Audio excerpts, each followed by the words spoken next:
5 अगस्त 2019 ये तारीख भारतीय राजनीतिक इतिहास में हमेशा के लिए दर्ज हो गई, जब केंद्र सरकार ने अनुच्छेद 370 को निरस्त करते हुए जम्मू कश्मीर से उसका विशेष दर्जा छीन लिया।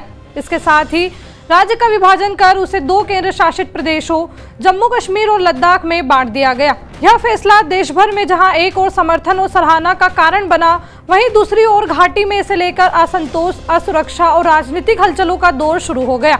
आज 6 साल बाद एक बार फिर जम्मू कश्मीर चर्चा में है। राज्य का दर्जा बहाल होने की अटकलें जोर पकड़ रही है। इन कयासों को उस समय बल मिला जब जम्मू कश्मीर के मुख्यमंत्री उमर अब्दुल्ला ने मंगलवार को एक बड़ा बयान दिया। उन्होंने एक्स पर एक पोस्ट में कहा कि 5 अगस्त को जम्मू कश्मीर में कुछ नहीं होगा, ना तो कुछ बुरा होगा और ना ही कुछ अच्छा। हालांकि उन्होंने यह भी कहा कि उन्हें उम्मीद है कि इस मानसून सत्र में कुछ सकारात्मक जरूर देखने को मिल सकता है।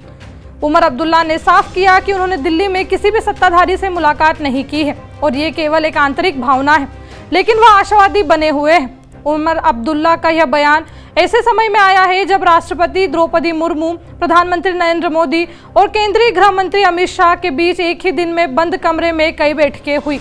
इन बैठकों की कोई आधिकारिक जानकारी सार्वजनिक नहीं की गई, ना ही प्रेस को कोई बयान जारी किया गया। आमतौर पर ऐसी उच्च स्तरीय बैठकों के बाद सरकार की ओर से प्रेस इंफॉर्मेशन ब्यूरो यानी PIB के माध्यम से जानकारी दी जाती है, लेकिन इस बार ऐसा नहीं हुआ। यही वजह है कि सियासी गलियारों में हलचल तेज हो गई है और चर्चाएं चल रही है कि क्या वाकई जम्मू कश्मीर को फिर से पूर्ण राज्य का दर्जा मिलने जा रहा है।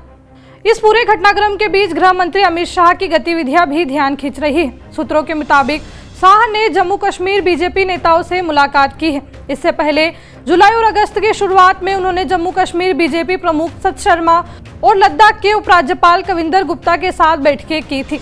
इन बैठकों को लेकर केंद्र सरकार भले ही कुछ ना बोले, लेकिन जानकार मानते हैं कि यह संकेत है कि किसी बड़ी घोषणा की तैयारी हो सकती है। 5 अगस्त 2019 को जब अनुच्छेद 370 हटाया गया था, तब सरकार ने यह भी वादा किया था कि जब जम्मू कश्मीर में हालात सामान्य होंगे तो राज्य का दर्जा बहाल किया जाएगा। अब जब घाटी में हालात पहले की तुलना में शांत है, चुनाव की संभावनाएं जताई जा रही है और परिसीमन की प्रक्रिया भी पूरी हो चुकी है, तो सवाल उठता है कि क्या यह उपयुक्त समय है राज्य का दर्जा बहाल करने का। गौरतलब है कि अनुच्छेद 370 के हटने के बाद जम्मू कश्मीर में विधानसभा को भंग कर दिया गया और राष्ट्रपति शासन लागू कर दिया गया।